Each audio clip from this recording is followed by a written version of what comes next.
Hi friends, welcome to ಸುದಿನ ವಾಹಿನಿ. ನಾಡಿನ ಸಮಸ್ತ ಜನತೆಗೆ ತುಳಸಿ ಪೂಜೆಯ ಶುಭಾಶಯಗಳು. ಇವತ್ತಿನ ಈ ವಿಡಿಯೋದಲ್ಲಿ ತುಳಸಿ ಪೂಜೆ ಮಾಡುವ ಅಮೃತ ಕಾಲ ಯಾವುದು, ಕಾರ್ತಿಕ ಮಾಸದಲ್ಲಿ ತುಳಸಿ ಪೂಜೆಯನ್ನು ಯಾಕೆ ಮಾಡಬೇಕು, ಕಾರ್ತಿಕ ಮಾಸದಲ್ಲಿ ತುಳಸಿ ಮಾತೆಯನ್ನು ಯಾಕೆ ಪೂಜಿಸಬೇಕು, ತುಳಸಿ ದೇವಿಯನ್ನು ಮೆಚ್ಚಿಸಲು ಯಾವ ಒಂದು ಕೆಲಸವನ್ನು ನಾವು ಮಾಡಬೇಕು, ಕಾರ್ತಿಕ ಮಾಸದಲ್ಲಿ ತುಳಸಿ ಪೂಜೆ ಮಾಡುವುದರ ಪ್ರಯೋಜನವೇನು, ಈ ಎಲ್ಲ ವಿಷಯಗಳನ್ನು ಈ ವಿಡಿಯೋದಲ್ಲಿ ತಿಳಿದುಕೊಳ್ಳುವ. ಈ ಮಾಸದಲ್ಲಿ ನಾವು ಮಾಡುವ ತುಳಸಿ ಪೂಜೆಯು ಮನೆಯಲ್ಲಿ ವರ್ಷಪೂರ್ತಿ ಸಿರಿ ಸಂಪತ್ತನ್ನು ತರುತ್ತದೆ. ಈ ಮಾಸದಲ್ಲಿ ಮಾಡುವ ತುಳಸಿ ಪೂಜೆಯು ಪ್ರತಿಯೊಬ್ಬರ ಮನಸ್ಸನ್ನು ಶುದ್ಧೀಕರಿಸಿ ಕುಟುಂಬದಲ್ಲಿ ಸಾಮರಸ್ಯವನ್ನು ಕಾಪಾಡುತ್ತದೆ. ನೀವು ನಮ್ಮ ವಾಹಿನಿಗೆ ಹೊಸಬರಾಗಿದ್ದಲ್ಲಿ ಸಬ್ಸ್ಕ್ರೈಬ್ ಮಾಡೋದನ್ನು ಮರಿಬೇಡಿ. ಪಕ್ಕದಲ್ಲೇ ಇರುವಂತಹ ಬೆಲ್ಲೈಕನನ್ನು ಕೂಡ ಕ್ಲಿಕ್ ಮಾಡಿ. ಆಗ ನಾವು ಹೊಸದಾಗಿ ಹಾಕಿದ ವಿಡಿಯೋ ನೋಟಿಫಿಕೇಷನ್ ನಿಮಗೆ ಬರುತ್ತದೆ. ವಿಡಿಯೋಗೆ ಒಂದು ಲೈಕ್ ಕೊಡಿ ಹಾಗೂ ಕಮೆಂಟ್ ಮಾಡೋದನ್ನು ಮರಿಬೇಡಿ. ಹಾಗೂ ನಿಮ್ಮ ಫ್ರೆಂಡ್ಸ್ಗಳ ಜೊತೆ ಕೂಡ ಶೇರ್ ಮಾಡಿ. ಕಾರ್ತಿಕ ಮಾಸದಲ್ಲಿ ಏಕೆ ತುಳಸಿ ಪೂಜೆಯನ್ನು ನಾವು ಮಾಡಬೇಕು?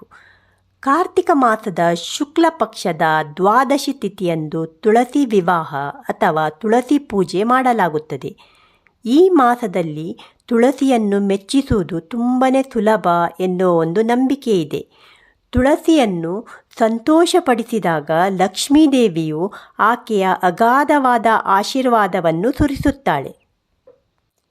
ಕಾರ್ತಿಕ ಮಾಸದಲ್ಲಿ ತುಳಸಿ ಮಾತೆಯನ್ನು ಭಕ್ತಿಯಿಂದ ಪೂಜಿಸುವುದರಿಂದ ಲಕ್ಷ್ಮೀದೇವಿಯು ಮತ್ತು ವಿಷ್ಣುದೇವನ ವಿಶೇಷ ಅನುಗ್ರಹವನ್ನು ಪಡೆದುಕೊಳ್ಳುತ್ತಾರೆ ಎನ್ನುವ ನಂಬಿಕೆ ಇದೆ.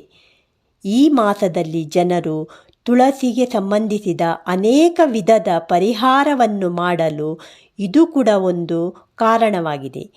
ಈ ಮಾಸದಲ್ಲಿ ನಾವು ಮಾಡುವ ತುಳಸಿ ಪೂಜೆಯು ಮನೆಯಲ್ಲಿ ವರ್ಷಪೂರ್ತಿ ಸಿರಿ ಸಂಪತ್ತನ್ನು ತಂದುಕೊಡುತ್ತದೆ.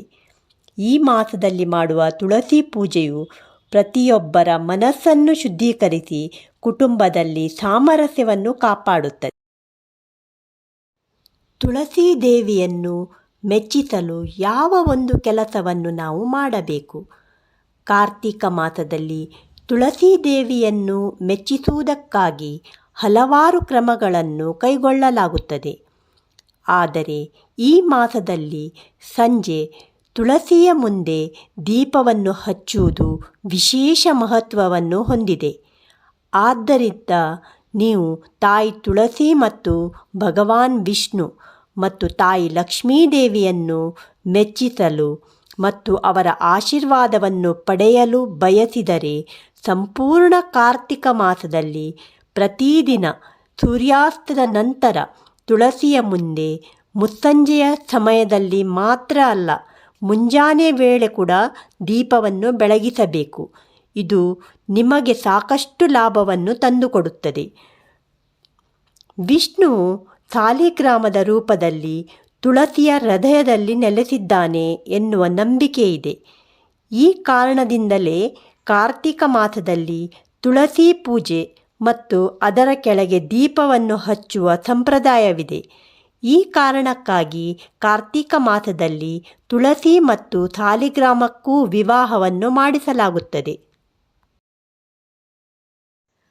ಕಾರ್ತಿಕದಲ್ಲಿ ತುಳಸಿ ಪೂಜೆ ಮಾಡುವುದರ ಪ್ರಯೋಜನವೇನು? ಕಾರ್ತಿಕ ಮಾಸದಲ್ಲಿ ತುಳಸಿ ಪೂಜೆ ಮಾಡಿದರೆ ಪಾಪಗಳು ಕಳೆಯುವುದು. ಕಾರ್ತಿಕ ಮಾಸದಲ್ಲಿ ಮಾಡುವ ತುಳಸಿ ಪೂಜೆಯು ಸಂಪತ್ತು ಮತ್ತು ಸಮೃದ್ಧಿಯನ್ನು ಕರುಣಿಸುವುದು. ವಿಷ್ಣು ಮತ್ತು ಲಕ್ಷ್ಮಿಯ ಆಶೀರ್ವಾದಕ್ಕಾಗಿ ತುಳಸಿ ಪೂಜೆಯನ್ನು ಮಾಡಿ. ತುಳಸಿ ಪೂಜೆಯು ಸಂತಾನ ಐಶ್ವರ್ಯವನ್ನು ನೀಡುವುದು, ಹಣಕಾಸಿನ ಸಮಸ್ಯೆ ದೂರವಾಗುವುದು.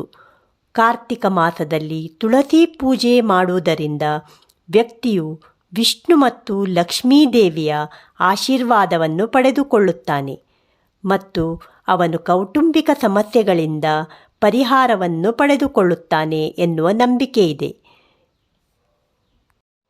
ಇವತ್ತು ಗೋಧೂಳಿ ಹೊತ್ತಿನಲ್ಲಿ ತುಳಸಿ ಗಿಡದ ಪೂಜೆ ಅತ್ಯಂತ ಸರ್ವಶ್ರೇಷ್ಠ. 7:45ರಿಂದ 8:45 ಒಳಗೆ ಸಂಜೆ ಪೂಜೆಯನ್ನು ಮಾಡಿಕೊಂಡರೆ ಅದ್ಭುತ, ಅದುವೇ ಅಮೃತ ಕಾಲ. ತುಳಸಿ ಕಟ್ಟೆಯಲ್ಲಿ ಅಥವಾ ತುಳಸಿ ಪಾಟ್ನಲ್ಲಿ ನೆಲ್ಲಿಕಾಯಿಯ ಗಿಡ ಕೂಡ ಜೊತೆಯಲ್ಲಿ ನೆಡಲಾಗುತ್ತದೆ.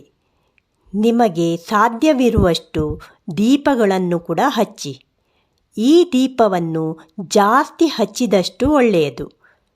ತುಳಸಿ ಕಟ್ಟೆ ಅಥವಾ ತುಳಸಿಯ ಪಾಟನ್ನು ಸುಂದರವಾಗಿ ಹೂವಿನಿಂದ ಅಲಂಕಾರವನ್ನು ಮಾಡಿ. ಮಣ್ಣಿನ ಹಣತೆಯನ್ನು ಕೂಡ ತುಳಸಿಯ ಎದುರು ಹಚ್ಚಬಹುದು. ತುಳಸಿ ಕಟ್ಟೆ ಅಥವಾ ತುಳಸಿ ಪಾಟ್ನ ಎದುರು ರಂಗೋಲಿಯನ್ನು ಕೂಡ ಹಾಕಿಕೊಳ್ಳಿ. ಒಂದು ಪ್ಲೇಟ್ ಅಥವಾ ಹರಿವಾಣದಲ್ಲಿ ಹಣ್ಣು ಹಾಗೂ ತೆಂಗಿನಕಾಯಿಯನ್ನು ಇಡಿ. ನಿಮಗೆ ಸಾಧ್ಯವಾದರೆ ಒಂದು ನೈವೇದ್ಯ ಅಥವಾ ಪ್ರಸಾದವನ್ನು ಕೂಡ ತಯಾರಿಸಿಕೊಳ್ಳಿ. ನೀವು ಅವಲಕ್ಕಿಯಿಂದ ಪಂಚಕಜ್ಜಾಯವನ್ನು ಕೂಡ ಮಾಡಿಕೊಳ್ಳಬಹುದು. ತುಳಸಿಯ ಎದುರು ಇಟ್ಟು ಪೂಜೆಯನ್ನು ಮಾಡಿಕೊಳ್ಳಿ. ಸಾಮಾನ್ಯವಾಗಿ ತುಳಸಿ ವಿವಾಹದ ನಂತರ ಮನೆ ಮಂದಿಯೆಲ್ಲ ಪಟಾಕಿಯನ್ನು ಸಿಡಿಸಿ ಸಂಭ್ರಮಿಸುತ್ತಾರೆ. ಹಾಗಾಗಿಯೇ ತುಳಸಿ ಹಬ್ಬಕ್ಕೆ ಕಿರು ದೀಪಾವಳಿ ಎನ್ನಲಾಗುತ್ತದೆ. ತುಳಸಿ ಪೂಜೆಯ ಫಲಗಳು. ನಮ್ಮ ಹಿಂದೂ ಧರ್ಮದಲ್ಲಿ ಕನ್ಯಾದಾನವನ್ನು ದಾನಗಳಲ್ಲಿಯೇ ಸರ್ವೋಚ್ಚ ದಾನ ಎಂದು ಪರಿಗಣನೆ ಮಾಡಲಾಗುತ್ತದೆ. ಹೆಣ್ಣು ಮಕ್ಕಳಿಲ್ಲದವರು ತುಳಸಿ ವಿವಾಹವನ್ನು ಮಾಡಿದರೆ ಕನ್ಯಾದಾನದ ಫಲ ಲಭಿಸುತ್ತದೆ. ಸಂತಾನವಿಲ್ಲದವರು ತುಳಸಿ ವಿವಾಹವನ್ನು ಆಚರಿಸಿದರೆ ಸಂತಾನ ಭಾಗ್ಯ ಪ್ರಾಪ್ತವಾಗುತ್ತದೆ. ಮತ್ತು ಪ್ರಯಾಗ ಕ್ಷೇತ್ರದಲ್ಲಿ ಪೂಜೆಯನ್ನು ಸಲ್ಲಿಸಿದ ಫಲ ನಮ್ಮದಾಗುತ್ತದೆ. ಮನೆಯಲ್ಲಿ ಮಕ್ಕಳ ಮದುವೆಗಿರುವ ಅಡಚಣೆಗಳೆಲ್ಲ ದೂರವಾಗಿ ಬಿಡುತ್ತದೆ.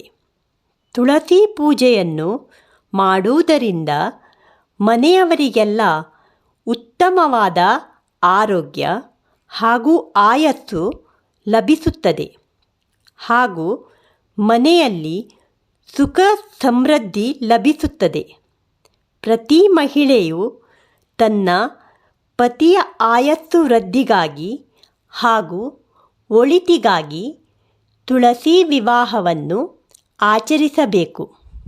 ತುಳಸಿ ಹಬ್ಬ ಅಥವಾ ತುಳಸಿಯ ವಿವಾಹ ನೀವು ತಿಳಿದುಕೊಂಡು ನಮಗೆಲ್ಲರಿಗೂ ಆ ಭಗವಂತನ ಕೃಪಾಕಟಾಕ್ಷ ಸದಾಕಾಲ ಇರಲೆಂದು ಕೋರಿಕೊಳ್ಳುತ್ತಾ ಈ ವಿಡಿಯೋವನ್ನು ಮುಗಿಸುತ್ತೇನೆ.